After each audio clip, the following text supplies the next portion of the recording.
Chair for Theology and Philosophy lecture series. My name is Horan. I'm a professor of theology and religious studies here at St. Norbert College, and I also serve as chair of the Killeen Chair Committee. And before we begin tonight's event, I want to just remind you of some upcoming events we're sponsoring later this year under our theme of transformative experience.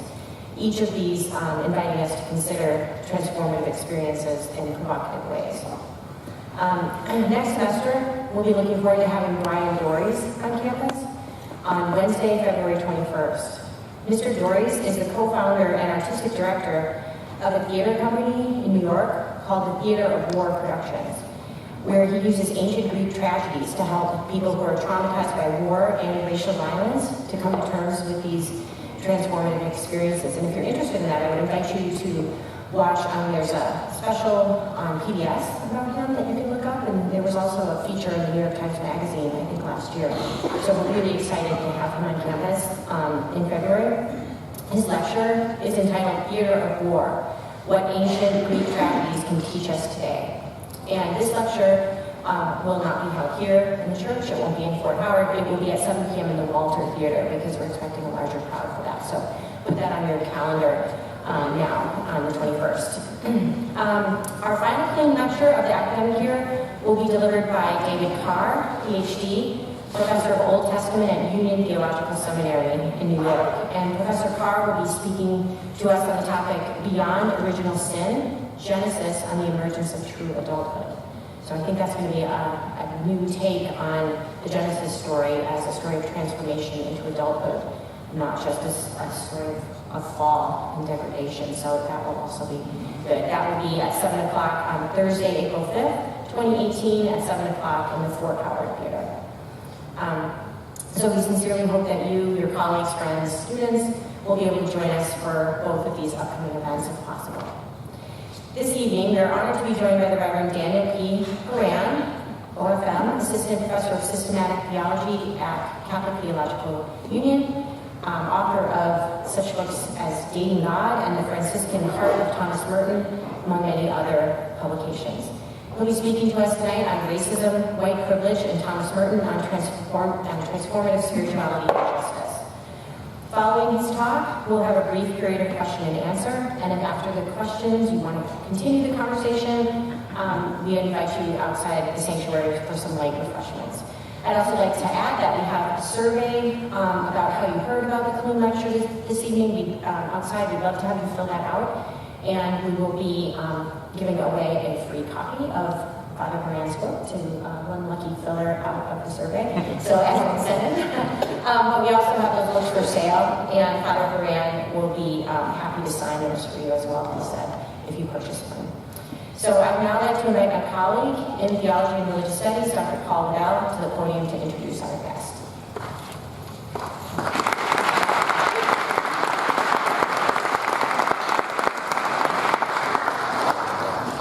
Thanks, Karen. It's a real honor to introduce our speaker for this evening, Father Daniel Horan.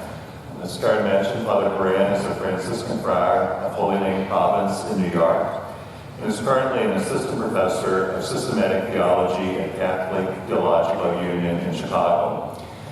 Father Horan earned his PhD in systematic theology at Boston College in 2016, and his Master of Divinity and MA degrees in theology from Washington Theological Union in Washington, D.C. He is the author of 6 books, including the award-winning The Franciscan Heart of Thomas Merton, and the recently published God is Not Fair and Other Reasons for Gratitude. I have to tell you when I saw that title, I thought I have to read that book. It's a great title.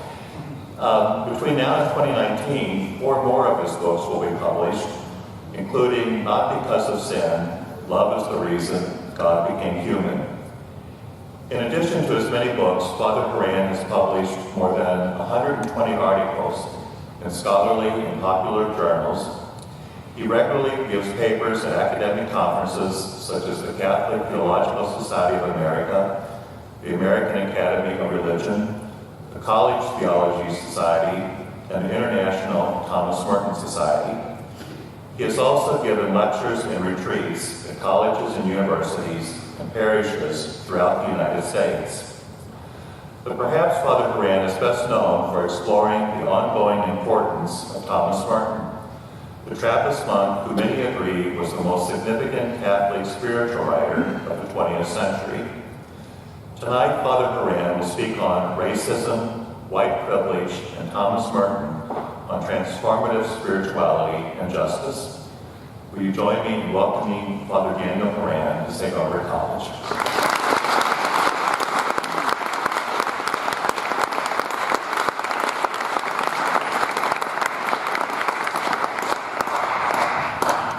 Good evening, everybody, and thank you, Dr. Waddell, for that very kind introduction. Now that we've run out of time, we'll take questions. I'd like to begin first by expressing my gratitude to Dr. Park and to the whole committee, the Killeen lecture chair, organizing committee, inviting committee. It's extraordinary the series year after year that you put together, and that the students and the broader community here at St. Norbert College has the opportunity to engage with. And so I'm deeply honored and delighted to have been invited to be a part of this year's series. As has already been said, my theme for this evening is to take a look at racism, white privilege, and in particular Thomas Merton's contribution to forming a transformative spirituality that draws our attention to justice. I noticed this was not intended. This is my first visit to the campus. That yesterday afternoon when I arrived, I was walking around just exploring, and I happened to walk into one of the buildings, and I saw there a display of several prophetic 20th century Catholic figures, and St. Norbert, and he's not a 20th century figure.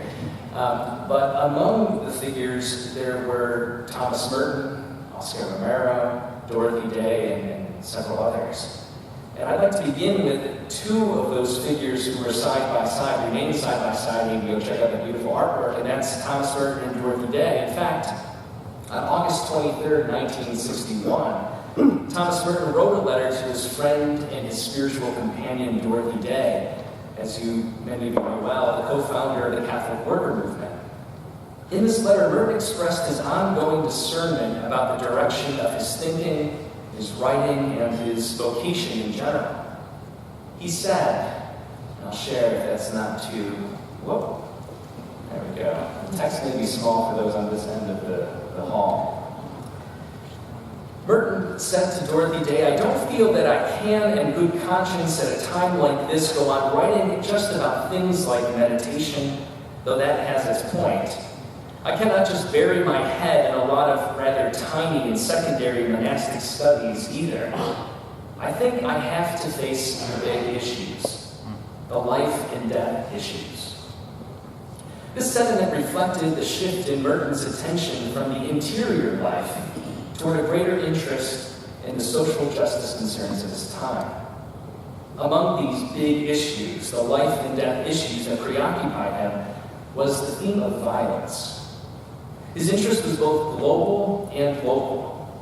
On the international level, he was concerned with the state of world affairs in the wake of the Second World War, the emergence of the Cold War standoff, with its subsequent and persistent nuclear threat, and the troubling realities of the Vietnam conflict. But his interest in the relationship between the United States and violence also appeared on the domestic level as well, and in ways not as maybe intuitively related to physical force as one might think, especially when you consider the global threats of nation-states in conflict.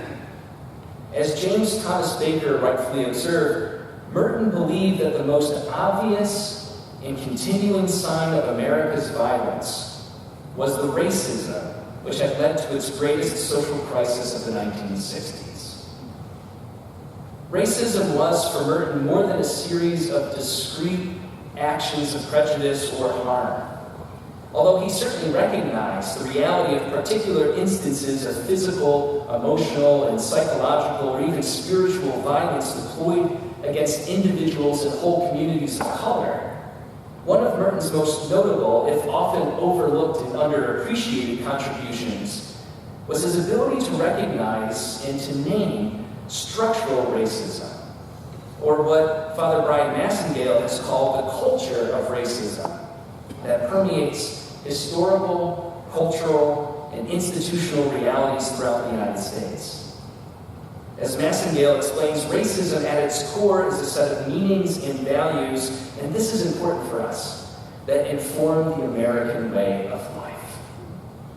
It is a way of understanding and interpreting skin color differences so that white Americans enjoy a privileged social status with access to advantages and benefits to the detriment, disadvantage, and burden of persons of color. And Merton, while male, white, Euro-American, straight, an ordained Catholic monk who died in 1968, Merton recognized in his own time and named this pervasive reality for what it is, a form of structural and systemic violence. His contributions, I'm going to suggest this evening, anticipate much of the contemporary developments of critical race theory that has been ongoing in the last 30 years. He's not the only one, but it's striking given his social location, insight, and prescience and wisdom that he brings. So in this lecture tonight, I want to explore some of Merton's prophetic and indeed prescient writing on racism in the context of the U.S. Despite his ostensibly isolated social location as a cloistered monk, you might think to yourself, what is a guy who is a celibate Catholic priest in a monastic community cloistered out in the backwoods of Kentucky, how does he have anything to say about this? Nevertheless, he was somehow able to scrutinize what we would call the signs of the times in the light of the gospel, to borrow a quote from Vatican II. And he did so, I would suggest, from what I would call a surplus location, that is, a place at the margins, at one of the margins of mainstream society. He wasn't part of the everyday culture and ins and outs of American society, and therefore had a different perspective to bring. The result of his writing from this unique social, geographic, and spiritual location was the production of several essays aimed at awakening his Christian sisters and brothers to recognize the violence of deep-seated structural racism and white supremacy, and to call that is, his white Christian sisters and brothers, to transformation, both personal and corporate transformation. So, in what follows,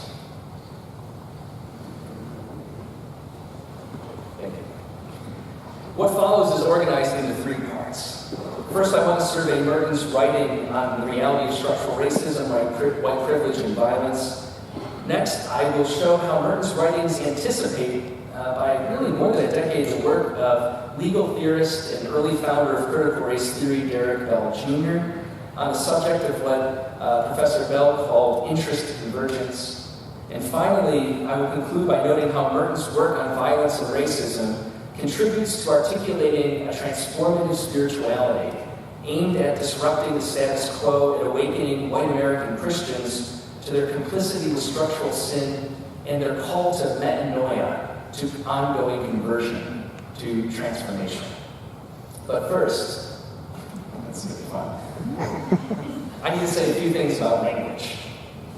Merton died in 1968 at the young age of 53, rather suddenly and by accident.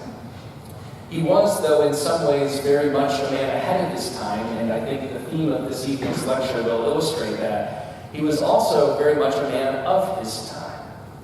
And there are 2 points that I want to make reference to, since I'm going to invite us to consider some of his writings verbatim, some of his texts we're going to take a close look at. The first is, and this isn't an apology so much as background, an acknowledgement, given the fact that we're considering his writings nearly 50 years after they were first written, that his writings reflect the gender exclusivity of his time. And so, while a lot of people, myself included, find it difficult to move beyond that, it's distracting, it's at times offensive to hear man and mankind to be used to refer to humanity and all human persons, I want to state that fact, that we're going to hear some of that. And to a certain degree, it's unavoidable without rewriting all of Merton's text. The other thing is the now artificial, or not artificial, the now really antiquated, the now largely inappropriate use of the term that Merton uses to refer to African Americans and black folk. He used the term that was very common in the 1960s and 50s, and the term he uses is Negro. This is a term that was commonplace, of course, not just in Merton's writing, but was considered the most appropriate and the most inclusive term of the times, the term that Martin Luther King Jr. uses and James Baldwin, among others.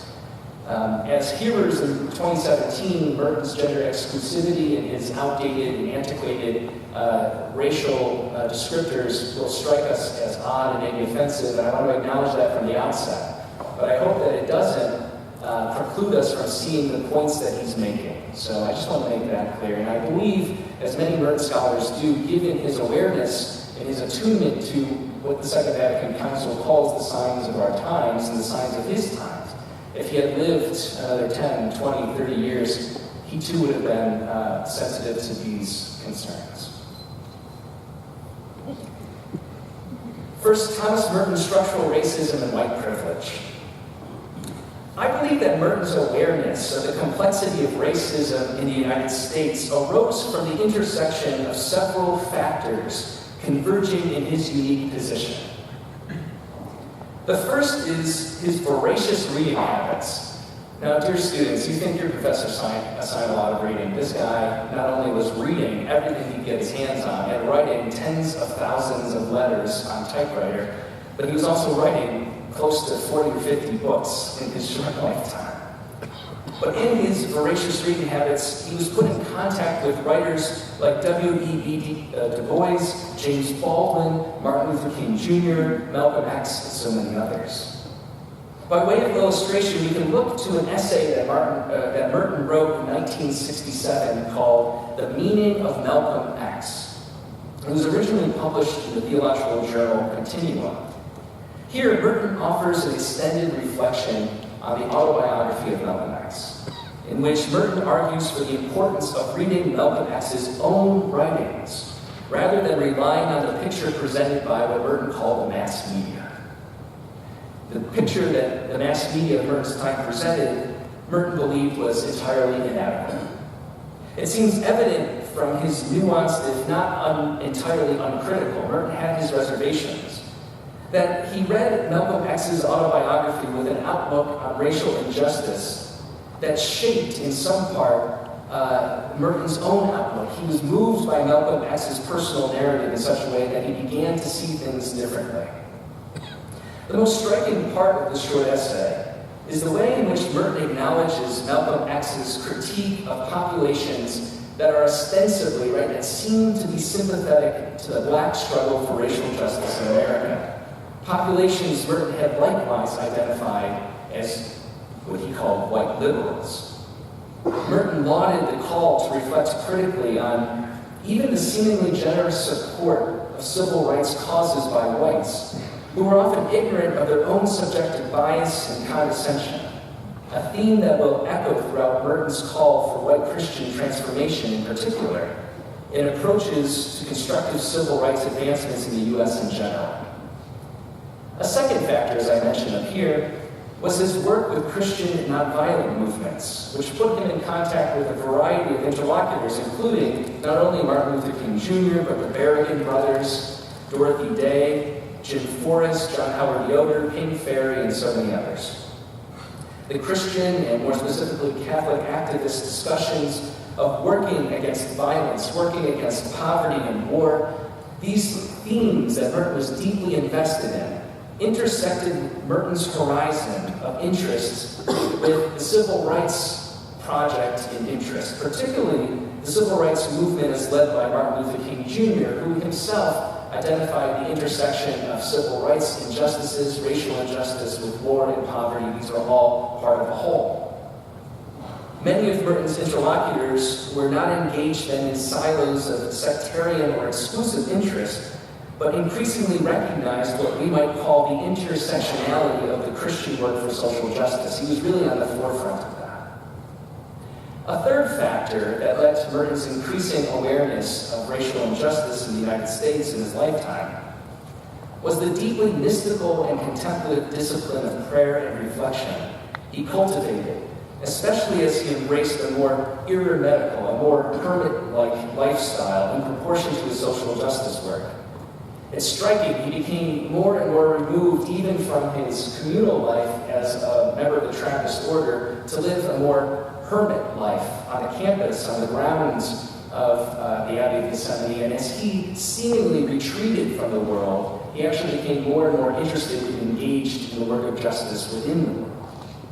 In this way, we might liken Merton to Howard Thurman, who, in the estimation of both William Apel and Vanessa White, was also a mystic as prophet of a kindred spirit. By becoming a person committed to the practice of spirituality in the Christian tradition, particularly as it concerned being increasingly imbued with the narrative of sacred scripture, Merton's outlook reflected that of both a mystic, who is one who recognizes the proximity of the divine in the everyday realities of life, and he exhibited and reflected an outlook of a prophet, one who sees and decries the disparity between the way God intends us to relate to one another and the reality of our state of affairs. Speaking as a white male in the context of American religious life and addressing an audience of a similar composition, Merton noted his own complicity in structural racism, and he demarcated it from the discrete acts of racially based animus, while also naming its inherent violent roots. Merton writes, "There is, however, such a thing as collective responsibility and collective guilt. This is not quite the same as personal responsibility and personal guilt, but it does not usually follow from a direct, fully conscious act of choice. Few of us have actively and consciously chosen to oppress and mistreat the Negro. But nevertheless, we have all more or less acquiesced in and consented to a state of affairs in which the Negro is treated unjustly, and in which his unjust treatment is directly or indirectly to the advantage of people like ourselves, people with whom we agree and collaborate, people with whom we are in fact identified." Thank you. "So that even if in theory the white man may believe himself well disposed toward the Negro and never gets into a bind in which he proves himself otherwise, we all collectively contribute to a situation in which the Negro has to live and act as our inferior. I am personally convicted," Merton continues writing, "that most white people who think of themselves as, quote, very fair to the Negro show by the way they imagine themselves as fair that they consider the Negro an inferior type of human being, a sort of minor, and their fairness consists in giving him certain benefits provided he keeps his place, the place they have allocated to him as an inferior. I would like to say that this state of mind is in itself an act of inhumanity and injustice against the Negro. It is in fact at the root of the trouble with the Negro. So that anyone who holds such opinions, even in the best of faith, is contributing actively to the violence of the present situation, whether he realizes it or not." I should have said, too, that I'm breaking all the rules of PowerPoint. You're not supposed to have that much text. But I think it's striking not just to hear me say it, but to read Merton's own words. And at various points, as you'll see in slides, thanks to Father Mike's technological assistance back here, there are things I want us to focus on. In particular, this fact at the end here, whether or not one realizes it, by being part of this society, particularly as somebody who occupies a social location or identity similar to Merton's. In other words, if you look like me in the U.S., then whether you realize it or not, there are ways in which you contribute to the structural injustice of racism in this country. Merton added that this kind of treatment is part of a whole subtle system of moral and psychological oppression, which is essentially violent. His concern is a kind of violence. Merton writes that anyone who has such an attitude is then partly responsible for what is going on, and in this sense, guilty. The relationship between the particular, as he's identifying, and the collective, as it concerns the violence of racism, anticipates what numerous scholars have said in subsequent decades. Father Brian Massengale, I mentioned him earlier, he's written a lot on the Catholic moral tradition and racism in the U.S. He affirms, in a way, Merton's intuition that much of the violent and subtle system of moral and psychological oppression, to quote Merton again, functions as, and I'm quoting Massengale here, a largely unconscious or pre-conscious frame of perception developed through cultural conditioning and instilled by socialization. It's not necessarily something on the forefront of people's minds. Massengale explains that racism's manifestations change, how they appear from time to time, generation to generation. And he says sometimes the change is dramatic. But at its core, racism always involves the use of skin-colored differences for the purpose of assigning social rank or privilege. The shifting iterations or manifestations of racism that Massengale is talking about can lead people, especially in the 21st century, to dismiss its enduring and persistent reality, claiming that improvement is actually the eradication of racism in society. And so, now 9 years ago, we heard a lot of this rhetoric, right, with the election of President Barack Obama, the first African-American president of the United States. People said, now the United States is in a post-racial era. Oh boy, no. The problem is when we mistake, indeed, some improvement on some levels and in some places for the eradication of the reality of racism. But Merton, Massengale, and so many others, as they know, racism is only one side of the coin of this structural injustice. The other side is the privilege that is preserved and protected by racial injustice. While many white women and men readily admit to the reality of racial injustice as it disadvantages some, I think most people are in agreement. They can see when somebody is being harmed, when there's a racist act, right, a particular discrete instance of harm or violence. That's easy to identify, but far fewer are able or even willing to recognize their own advantages resulting from the very same system. For many whites, the notion of white privilege appears theoretical, especially when you add in the matrix of class and gender and race together in the lived realities of individuals. And you'll hear this sometimes too. You're talking about race, but what about class? What about poor whites? That's a fair question, right? Or what about women? That's a fair point too. There are many matrices of social injustice, but we're going to narrow our focus to something that's very particular. It's not unique, but particular to the United States, and that's the persistence of racism as a structural injustice. As Brian Massengale notes, in the American context, and I quote, white privilege is not an abstraction. It is real. White privilege is the range of unearned and at times unwanted. You may not ask for it, right? These unearned and at times unwanted advantages that come simply from possession of an attribute our society prizes, namely the status of being considered white.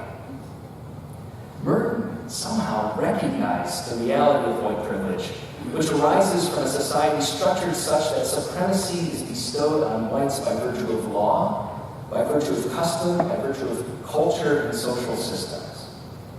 Merton takes particular aim at white Christians and their willful ignorance about this dynamic, about this supremacy. He writes, the actions and attitudes of white Christians, all, without exception, contain a basic and axiomatic assumption of white superiority, even when the pleas of the Negro for equal rights are hailed with the greatest benevolence, end quote. Merton adds here, and I quote, it is simply taken for granted that since the white man is superior, the Negro wants to become a white man, end quote. In other words, in the structurally racist thinking of even those white women and men who in principle support civil rights, there is nevertheless an insidious undercurrent of supremacy that governs what white society will accommodate, when it will accommodate, and for whom it will accommodate those rightfully demanding racial justice. Now, Merton recognized this dynamic of the simultaneity of racism and white supremacy at work not only with African Americans, but also with Native Americans. A connection he draws out in his small 1968 book, He, She Means Man, Essays on Native Americans.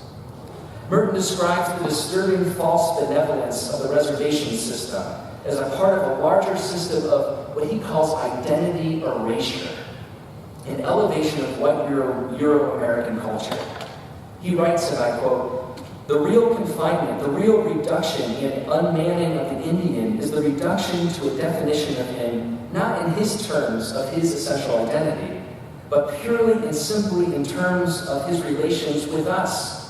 More exactly, a definition of him in terms of a relationship of absolute tutelage imposed on him by us. This is, of course, extremely significant, not only for the Indian, against whom identity it is an act of systematic violence, but for ourselves too." Merton makes this claim more starkly when he offers a summary of the significance of this dynamic of white supremacy instituted in our society as it affects Native Americans in particular. He writes, "But let us spell out quite clearly what this means in this all-caps section long before the invention of all caps in text messages and emails is actually Merton's original writing. He's shouting it to us, sisters and brothers. It means that as far as we're concerned, the Indian, like the Negro, the Asian, etc., is permitted to have a human identity only insofar as he conforms to ourselves and takes upon himself our identity. But since, in fact," Merton continues, "the Indian or the Negro is in the position of having a different colored skin and other traits which make him unlike ourselves," and here he's addressing again people who look like him, who identify in his social standing, "he, that is, the Indian, can never be like us and can never therefore have an identity." The lock snaps shut. The Indian, like the Negro, though perhaps less emphatically, is definitively excluded. In theory, we recognize his humanity. In practice, he is, like the Negro, at best a second-class human who tries to dress and act like ourselves, but never quite manages to make the grade. End quote.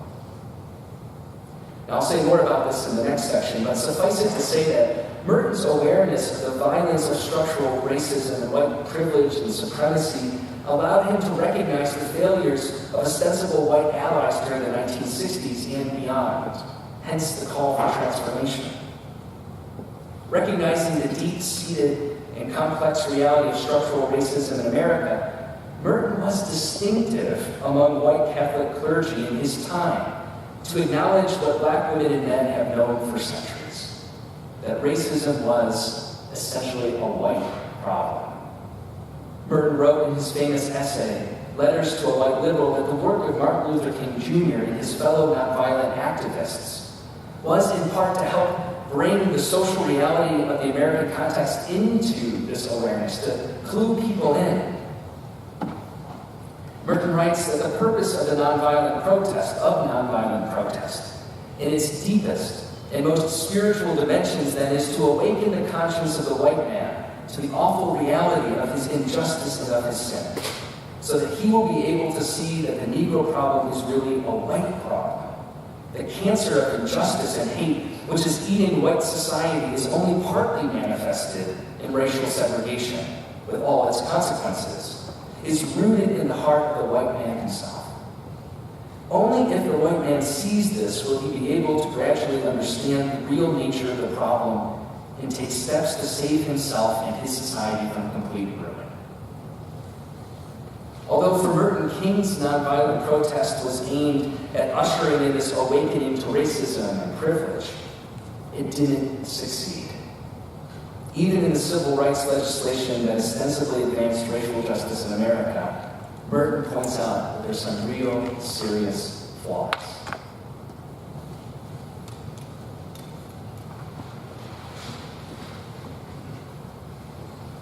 Let me say a little bit now about Merton's insights in what critical race theorists call interest convergence.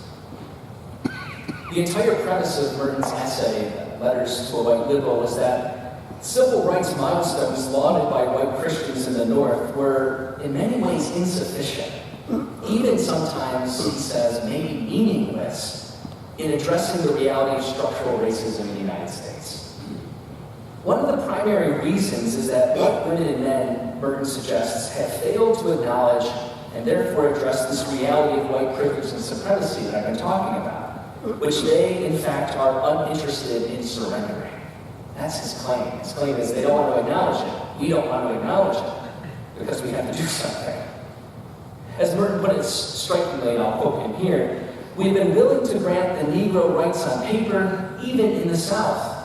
But the laws have been framed in such a way that in every case their execution has depended on the goodwill of white society, and the white man has not failed, when left to himself, to block, to obstruct, or simply forget the necessary action, without which the rights of the Negro cannot be enjoyed in fact." From Merton's perspective, any liberties or rights extended to persons of color are done on the condition that the white supremacist American society maintain the status quo, affording no undue hardships for those who are currently privileged to remain in power. Merton insisted that, and I quote again, "As long as white society persists in clinging to its present condition and to its own image of itself as the only acceptable reality, then the problem will remain without reasonable solution, and there will inevitably be violence." In summary form, Merton lays out the issue. The problem is this: if the Negro as he actually is, not the ideal and theoretical Negro who even the educated and cultural Negro of a small minority, enters wholly into white society, then that society is going to be radically changed.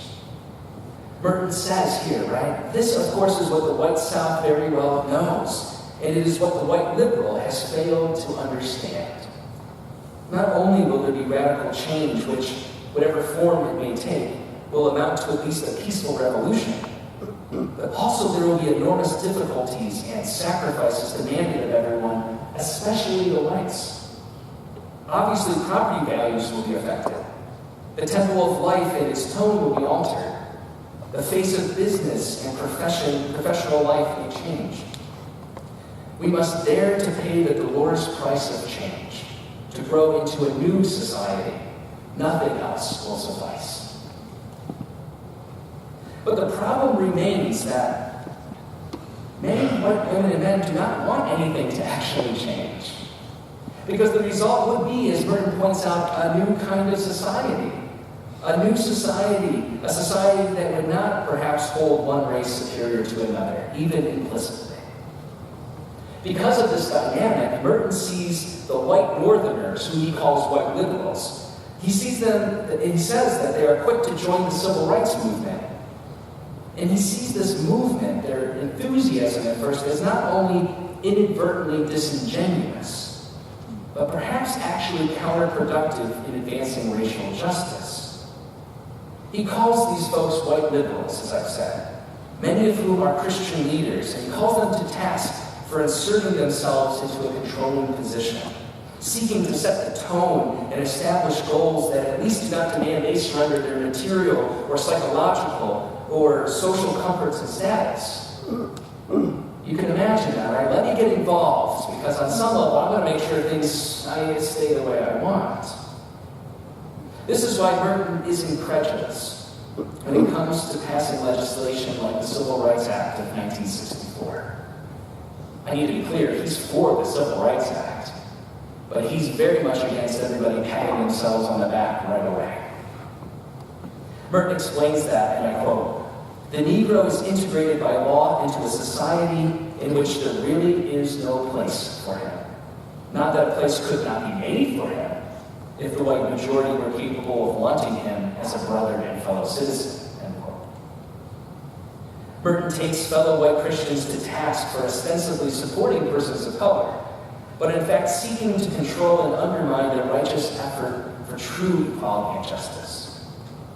In a scathing rebuke, Merton names what he sees as the primacy of the white Northern interests in controlling the civil rights efforts of black women and men. And this is a long quote. I don't have it on a slide, so listen attentively, please.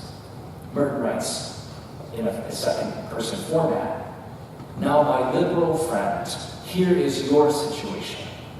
You, the well-meaning liberal, are right in the middle of all this confusion. You are, in fact, a political catalyst. On the one hand, with your goodwill and your ideals, your fine hopes, and your generous but vague love of mankind in the abstract, and of rights enthroned on a juridical Olympus, you offer a certain encouragement to the Negro. And you do right, my only complaint being that you are not yet right enough. So that abetted by you, he is emboldened to demand concessions. Though he knows you will not support all his demands, he is aware that you will be forced to support some of them in order to maintain your image of yourself as a liberal. He also knows, however, that your material comforts, your security, and your congenial relations with the establishment are much more important to you than your rather volatile idealism. And that when the game gets rough, you will be quick to see your own interests menaced by his demands. And you will sell him down the river for the 500th time in order to protect yourself. For this reason, as well as to support your own self-esteem, you are very anxious to have a position of leadership and control in the Negro's fight for rights, in order to be able to apply the brakes when you feel it is necessary. End quote. Certain white liberals are happy to support women and men of color, provided that it's on their own terms and in a manner consonant with their interests. What Merton identified, Father Mike, thank you. What Merton identifies in writing anticipates what more than a decade later, Professor Derek Bell Jr., his photo up here, will describe in his proposed theory, interest convergence. Bell, a legal scholar, argued that, and I quote, civil rights advances for blacks always seem to coincide with changing economic conditions and the self-interest of white elites. Sympathy, mercy, and evolving standards of social decency and conscience amounted in fact to little, if anything. In other words, what Professor Bell is pointing out is that the ostensibly common sense reading of advances in civil rights arising simply from a recognition that injustices needed to be corrected, isn't that how we tell the story of the 1960s and how LBJ celebrated the signing of the Civil Rights Act of 64? That we finally realized, as if for the previous 250 years, that injustices, oh my gosh, something is terribly wrong, let's make it right. Bell and other legal scholars call this a neutral principle. It's just a matter of history, it's a matter of course, it was only a matter of time, and the majority, the people in dominant authority in society would figure it out. The problem is this doesn't actually account for why the changes really took place at a particular time and in a particular manner. To illustrate this, Professor Bell chose, given that he's a legal scholar, the Supreme Court decision Brown versus Board of Education from 1954. You've heard of this, right?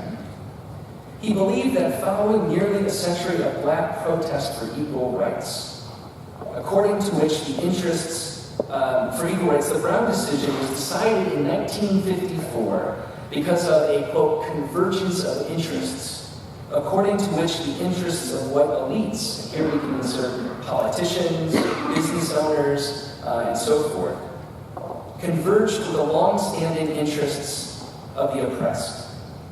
Bell identified 3 reasons for the decision according to this convergence. He gives 3 reasons, and there are others, but these are notably compelling with regard to why 1954 you have desegregation. The first, American politicians feared that legal segregation was weakening the credibility of American democracy internationally in the context of the Cold War. It didn't help when the Russian or the USSR propagandists were saying, you want democracy like America preaches? Look at the way they treat their population. Second, the decision to desegregate the United States would offer, quote, a much-needed reassurance to American blacks that the precepts of equality and freedom so heralded during World War II might yet be given meaning at home.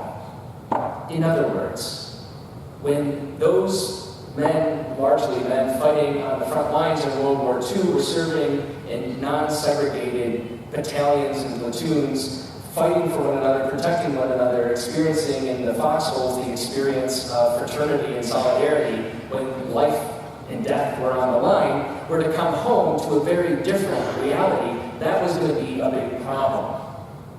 And third, capitalism. Capitalists, those concerned about business, were very concerned that the American South could never develop industry beyond its then current rural plantation society as long as state-sponsored segregation remained intact. There was, in other words, an economic interest at play. At the heart of Bell's theory lies a view that aligns well with Merton's intuition about why real change regarding the violence of racism in America remains so elusive. Given that white elites maintained control of the positions of governmental, social, economic, and I would include ecclesiastical, church power, and that working class whites seek the psychological advantages that structural racism preserves, only concessions that did not threaten white privilege would ever be permitted. If I don't have to let something go, then yeah, I guess it's okay that this other person have this normal advantage, this normal place in society. But don't take anything from me. The alleviation of systemic oppression and structural racism in America would always be circumscribed then and determined by unspoken rules that maintain white privilege and social supremacy. Bell describes the mechanism of this phenomenon well. He writes, "Whites may agree in the abstract that blacks are citizens and are entitled to constitutional protection against racial discrimination, but few are willing to recognize that racial segregation is much more than a series of quaint customs that can be remedied effectively without altering the status of whites. The extent of this unwillingness is illustrated by the controversy over affirmative action programs, particularly those where identifiable whites must step aside for blacks they deem less qualified or less deserving.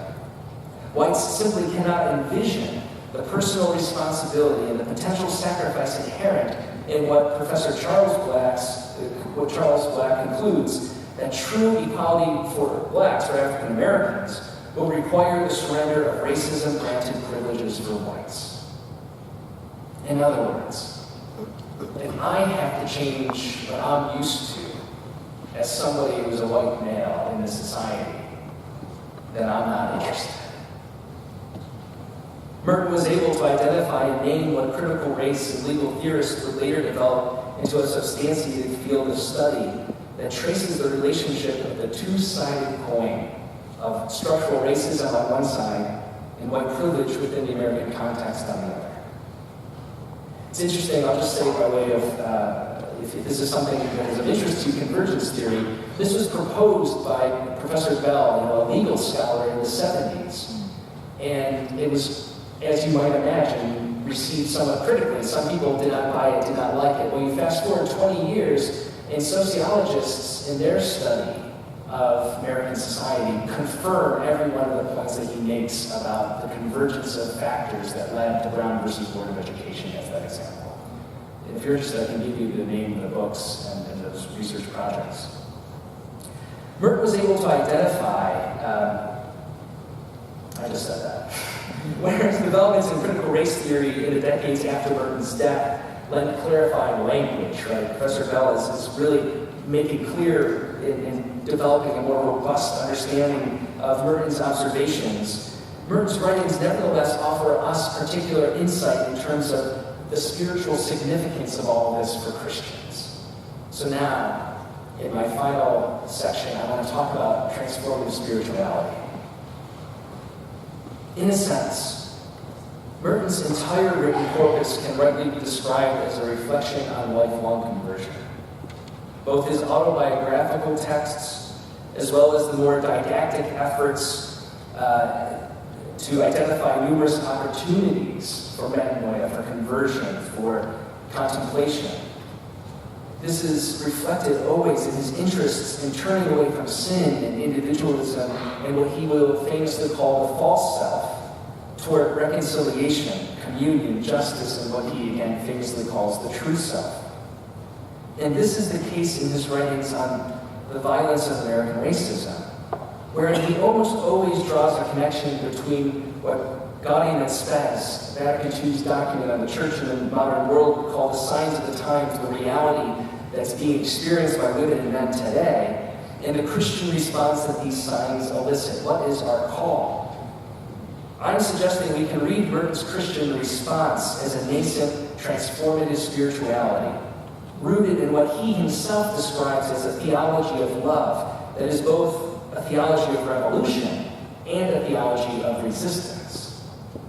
Merton laments that the Christian failure in American racial justice, he identifies this in his own time, noting that an increased awareness of what is happening in society brings out, and I quote, the stark reality that our society itself is radically violent, and that violence is built into its very structure. What is the response of a Christian, especially the white Christian, supposed to be? I suggest that Merton offers at least 3 points to be considered in forming what I'm calling a spirituality that's transformative, particularly for white Christians in the American context. And this arises from what I've shared, just again by way of introduction, from his critical reflection on experience. First, he explains that the job of white Christians, and here I am quoting, is then partly a job of diagnosis and criticism, a prophetic task of finding and identifying the injustice, which is the cause of all violence, both white and black. The exhortation here is to resist simply resting in unexamined complicity and instead seek to uncover the injustice already at work in the system, in our society, in our institutions. Merton explains that this leaves Christians, particularly white Christians, with a real choice, either to find security and order by falling back on what Merton calls antique and basically futile conceptions, or go forward into an unknown future, identifying themselves with the forces that will inevitably create a new society. This is the revolutionary dimension that challenges Christians to move outside the cocoon of personal piety to embrace the spirituality of praxis and of engagement. This call to transformation is not only something that must be received on a personal level, though it ought. It also extends to the corporate Catholic Christian community, again, Merton's primary audience. To consider our contemporary context, it's helpful to turn again to Father Brian Massengale's constructive and insightful critique of the U.S. bishops, unfortunately titled 1979 Document on Racism in America, and the title is Brothers and Sisters to Us. I'll say more about that, or he'll say more in a moment. Following an acknowledgement of the well-intentioned aims of the text, Massengale rightly notes the inadequacy of the social analysis and theological arguments in the document. He explains, and I quote, "There is no evidence of a formal investigation of the phenomenon of racism. The Church's teaching on racism is uninformed by current social science. The evidence for its claims is often more impressionist or anecdotal, and its conclusions are thus too often pious exhortations that do not persuade critical readers, especially those who do not share our faith presuppositions. Doing the hard work of social analysis and recognizing these signs of the times that unveil the structural evil of racism always already in our societal and institutional midst is necessary for a transformative spirituality. We have to do the hard work of learning about what's going on." The next point. Merton encourages his fellow white Christians to actually listen to their black sisters and brothers. Imagine that. Again, the central conviction of his letters to a white liberal is that the seemingly benevolent liberal or northern whites are in fact deploying control and influence that later Bell would describe as interest convergence. It's only at a point when it's of interest to those in power, white activists in the North, to get involved. They have a stake in the matter all of a sudden, that then they become intrigued by civil rights. For Merton, a transformative spirituality calls white Christians in particular to step aside and recognize the prophetic voice of women and men of color. Their message, he believes, can be put in simple terms. and I quote Merton here, "I would say that the message is this: white society has sinned in many ways. It has betrayed Christ by its injustices to races it considered inferior and into countries which it colonized." Merton adds, I have on the slide here, "What is demanded of us," again talking to people who occupy a similar social location, "is not necessarily that we believe that the Negro has mysterious and magic answers in the realms of politics and social control, but that his spiritual insight into our common crisis is something we must take seriously." This spirituality of transformation that Merton imagines is not one in which the prophetic voice arises from a white savior within American society, but one of humility and honest reflection that invites white Christians to embrace, in this instance, prophetic silence and openness. Again, this is something Massengale and others have long pointed out as a glaring missing piece in the social justice puzzle within Catholic Christianity here in the U.S. I'm going to quote Father Massengale again. He says, "Catholic teaching on race in America has neglected or slighted an essential step in social reflection, namely, listening to the voices of the victims and examining the situation from their perspective. Not only is this teaching uninformed by sustained social analysis, it also manifests a subtle but pervasive paternalism. Note," he writes, "the title of the latest collective statement, the USCCB's document, Brothers and Sisters to Us." And I'm continuing to quote Massengale here. He writes, "This begs the question, who's the us?" The very title indicates that this is a document written for white Catholics and addressed to white Catholics. The Catholic racial justice tradition tends to speak about and for aggrieved African Americans, but it does not support or acknowledge Black agency, meaning independent thought, action, and leadership. There is no indication that African Americans themselves have had a contribution to make toward either understanding or changing the climate of racial injustice. Merton concluded his letters to a white liberal with an instruction for what this might look like, invoking a familiar motif from the Gospels in the process, and I quote Merton. He says, "This is the message which the Negro is trying to give white America. I have spelled it out for myself, subject to correction, in order to see whether a white man is even capable of grasping the words, let alone believing them. For the rest, you have Moses and the prophets, Martin Luther King Jr., James Baldwin, and others. Read them and see for yourself what they are saying. Period."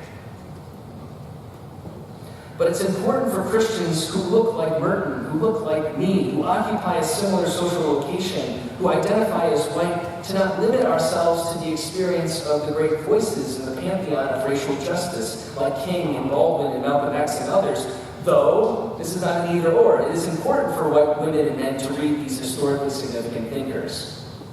In addition, we must listen to our neighbors, to our coworkers, if you look like me, to students, to professors, cousins and relatives, strangers and friends. Father Massengale is saying, listen, whites like me must also read contemporary authors and accounts of experiences other than that which reflect my own privilege and therefore masks the reality of the subjugated and historically disenfranchised. I think, for instance, of the very striking and insightful work of the Atlantic staff writer Ta-Nehisi Coates. If you want a place to start, I encourage you to read Between the World and Me. But most importantly, whites like me need to be open to seek out and embrace women and men of color in relationship, because there can be no transformation without encounter. The last point, to put it in my own words, is that white Christians should get out of the way. Articulated in first-person narrative, Merton concludes his essay, From Nonviolence to Black Power, with these lines, and I quote, "I, for one, remain for the Negro. I trust him. I recognize the overwhelming justice of his complaint. I confess I have no right whatever to get in his way, and that as a Christian I owe him support, not in his ranks, but in my own, among the whites who refuse to trust him or hear him and who want to destroy him. To experience transformation, to move beyond uncritical interest convergence toward actual racial justice, white Christians need to follow rather than lead, listen rather than instruct, and support women and men of color on their own terms. For Thomas Merton, racial justice can only be imagined when those who benefit from maintaining the status quo of inequality recognize structural racism in its complement of white privilege. Otherwise, progress is only ever advanced in circumscribed ways, governed by the happenstance, as Professor Bell puts it, of interest convergence. As Christians, we are called by virtue of our baptism to work for peace and justice, which according to Merton means that white women and men in the American context have to move towards surrendering the unearned privilege and power granted by structural racism. Merton highlights that for white Christians, this transformation begins with incorporating into their spiritual practices a commitment to identifying injustice. We have to be willing to see it. If you're in a position like me and look like me, you have to choose to see it, because society masks it over to your benefit. It includes listening to women and men of color and, as Merton encourages us, to get out of the way, so that the agenda and the mission of social change can be set by the hitherto oppressed and not by the oppressor. Thank you.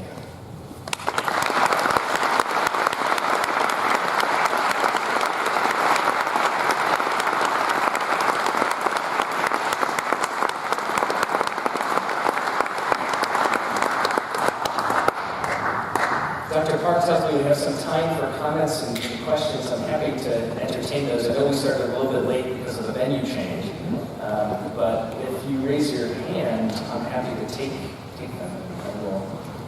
I'll just repeat every question.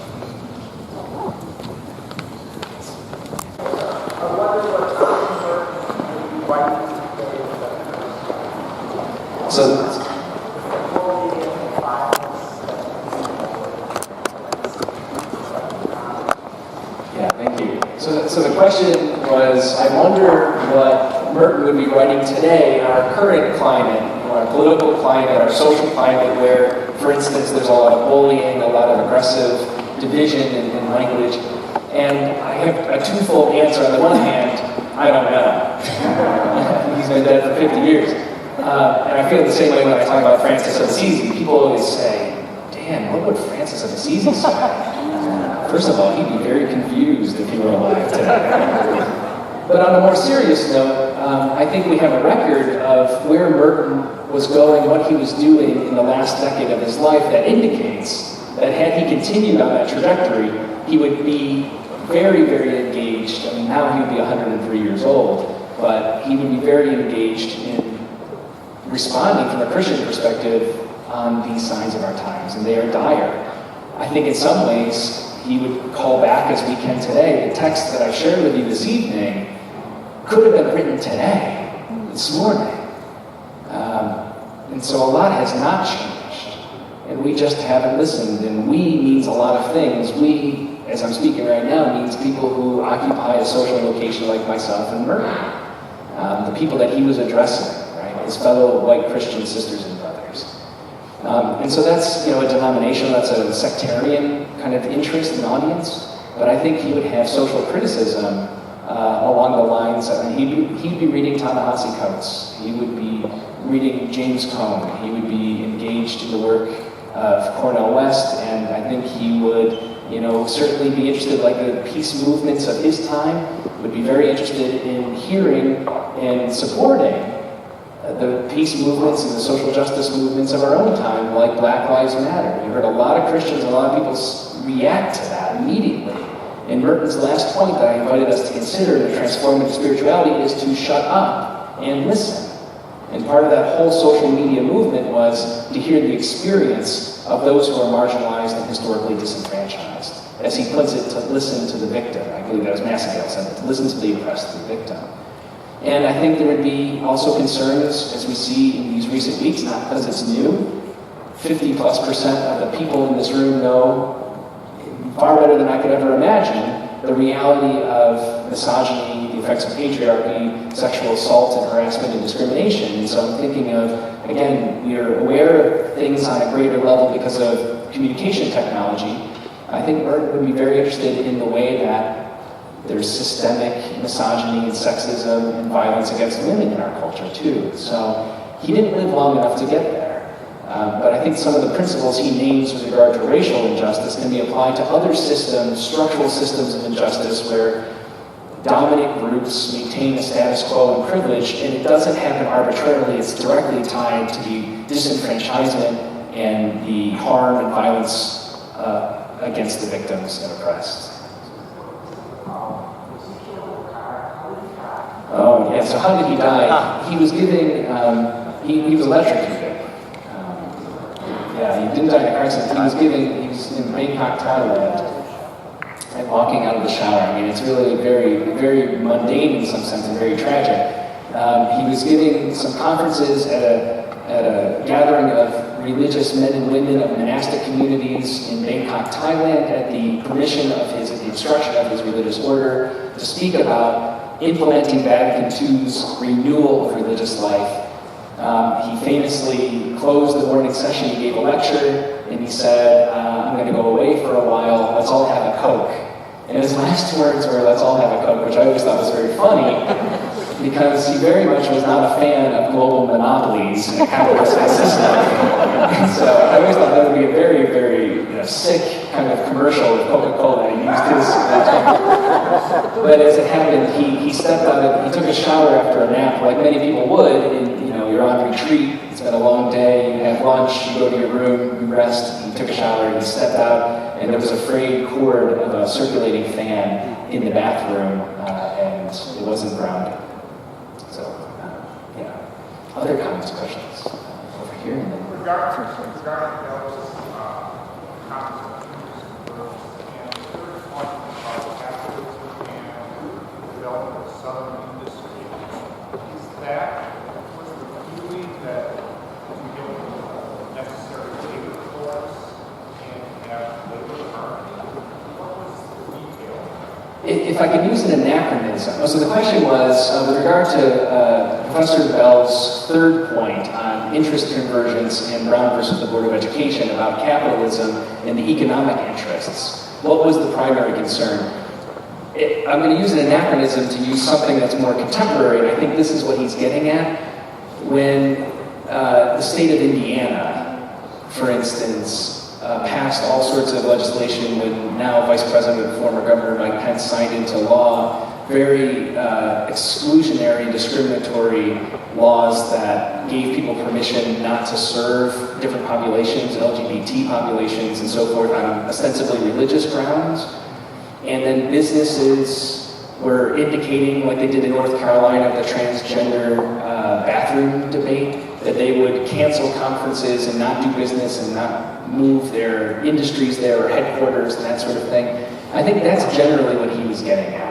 There was not going to be investment in a segregated South. People were not interested in starting companies or investing in their business and their work there. It's interesting now, to see that play out. Where are the fastest growing cities in the United States over the last 50 years? Charlotte, North Carolina, Houston, Texas, all these places in the South, right, since that time.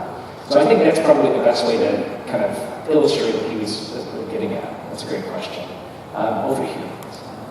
Maybe following that or along those lines, because I was thinking too, what you were describing, either changing the economic conditions to benefit the whites, or I was hearing you say with the convergence that whatever benefits the elites, isn't that like apartheid? Isn't that the same kind of dynamics at work? Can you distinguish that? Yeah, I'm not really sure. It's a good question. Apartheid was, we could say, analogous to Jim Crow, Jim Crow South, and where you have legalized instantiated segregation and discrimination, right? It's over. And so there are some parallels there. I think there are a couple of differences. Part of it has to do with respective colonial histories. Part of it has to do with the elites both being white in both instances. So there's a parallel there, but for a large significant portion, it's changing obviously now with the demographics in the United States, but the majority of the population identified as white as opposed to a minority. Nevertheless, I don't know if that makes much of a difference because it's a racially based system of structural injustice. And so, yeah. Apartheid was oppressing for benefit of the white. That's right. Yeah. So it oppressed and kept out those who were considered subservient or whatever. They weren't equals. That's right, yeah. Yeah, so maybe just to hold that up as an example, I mean, this isn't something limited to the United States, but Thomas Merton's talking about his own context, our own context, in the movement for civil justice in this country. But your example of apartheid is exactly right. When you talk about structural systems of racial injustice, you're talking about never just a one-directional harm done to somebody else without a reciprocal benefit that's given to the other. And with apartheid, I think, again, I'm no expert in South African history and politics, so I don't want to misspeak, but what we see there is the same dynamic playing out to the advantage of an actual minority, a racial minority who holds a dominant position, is the dominant class, is the elite class, but isn't in the majority, where in the United States, the major difference there, I mean, there are lots of differences, but one is that it's to the benefit of a racial majority that maintains the dominance, maintains the power. And I bring that up because we would speak against apartheid. I mean, we're kind of operating. That's exactly right. Yeah, well, if I could just comment on that.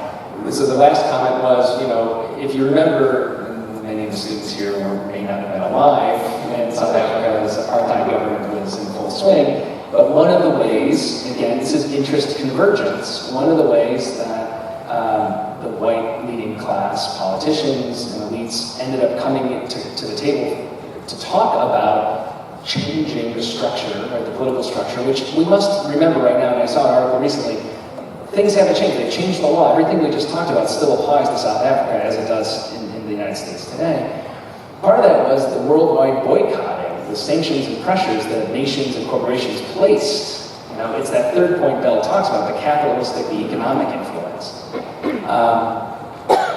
But it is very similar, right? And it's interesting how in the United States we fancy ourselves, right? We have this common narrative that we are exceptional, we are the best democracy, we're the leaders of peace and all this kind of thing on the global level, and are willing to point out the injustice of South African apartheid, but we're not willing to look in our own mirror. And I think of the work of Brian Stevenson and others who have called for essentially the need we have to reconcile with, or to start by acknowledging instances of harm and violence in a way analogous to what Germany did after the Second World War, where you see, after Kristallnacht, you see, if you've been to Germany, plaques, this is where this happened. People are saying, well, in the South, we should have plaques acknowledging this is where this man on this date was lynched. This is where men and women were sold into chattel slavery. But in the United States, we, pun intended, whitewash our history. And so we're very unwilling to come to terms with that, and I think we see that play out today. And I'm not unique in saying this, but you bring up South Africa as an example, and I think of our neighbors to the north in Canada. Here in Wisconsin, they're not that far north. And that's the truth and reconciliation processes. They don't solve all the problems, but they're a start. And what's going on with our neighbors in the north is the way in which the government of Canada, under Minister Trudeau, has been launching the beginning of a truth and reconciliation process and talking about the way that they have treated First Nations people over the course of their nation's history. We have never done that in the United States. And so I think there's something to be said there. Maybe one more question. We're kind of over. Oh, how about two? Okay. How about here and then here? You get the last word. My question is on the implications for interreligious dialogue. So, when we talk about racial inequality, you mentioned that there were other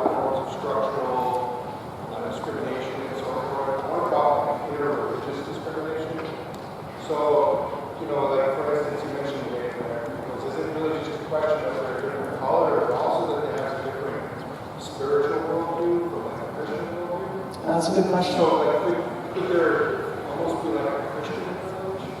Oh, there most certainly is in this country. You know, like, Yeah. not just a white privilege, but globally or historically, like a Christian privilege. Yeah, that's a good point. Just to maybe recap that, the question was, this gentleman's interest is in interreligious dialogue and the implications of what we've been talking about for other kinds of privileges and oppression, we might say, right? This twofold dynamic.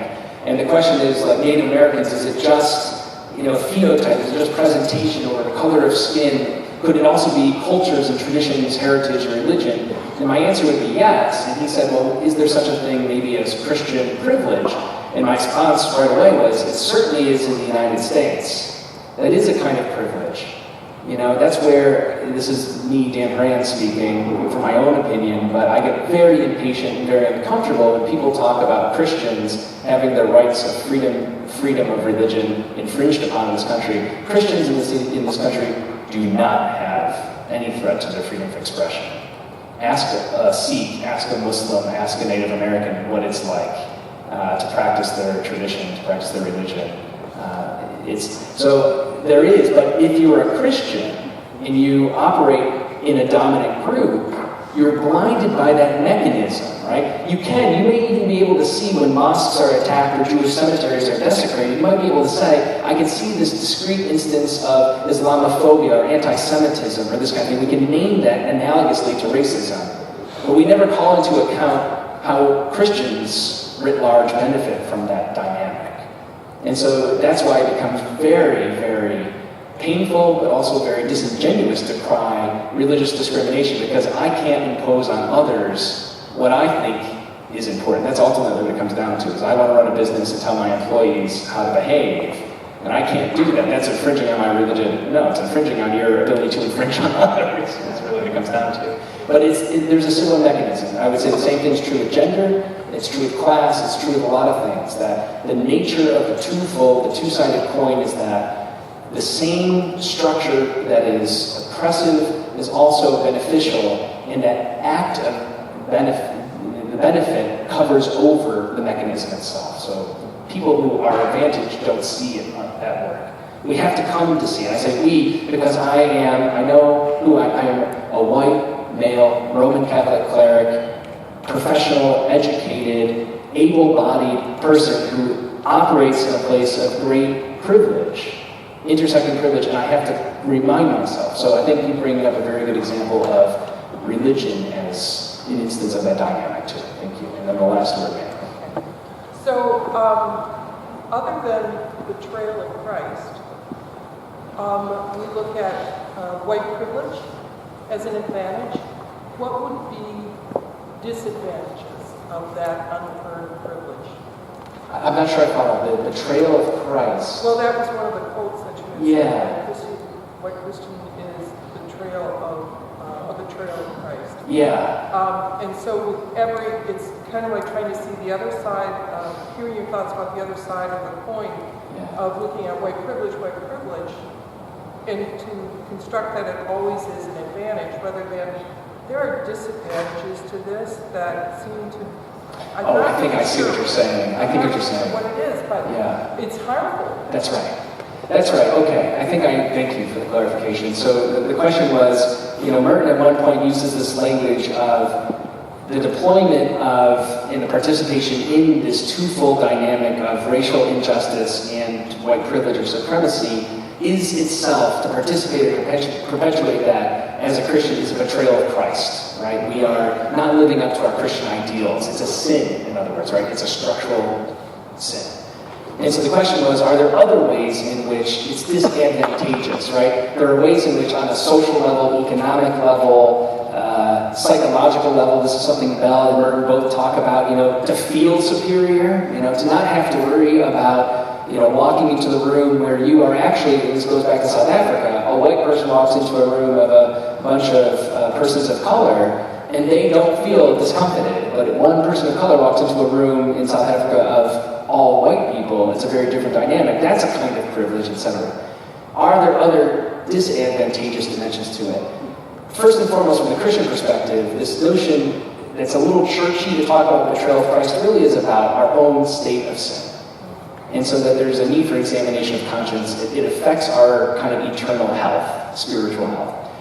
The other thing that it does is it inhibits, it prohibits, perhaps, and certainly inhibits white women and men from being authentically sister and brother and in mutual relationship with other women and men. And so on a intersocial, like a sociological but psychological dynamic level, I think we could analyze it as well. We can also talk about the cycle of oppression that exists, that we contribute to violence in ways that we're not aware of. And so engaging in what I would call vincible ignorance, right? Occupying a dominant place and saying, la, la, la, la, I don't have to hear about this. We're actually contributing, the Christian tradition would say, by a sin of omission, by not acting or not doing something, to harm to others. So I think there are lots of ways like that, but what that betrayal of Christ gets at is, what does it do for, to use churchy language again, for our soul? So I realize I've gone over, and I thank you all for your patience, your attention, and I'll turn this back over to Dr. Park. Thank you.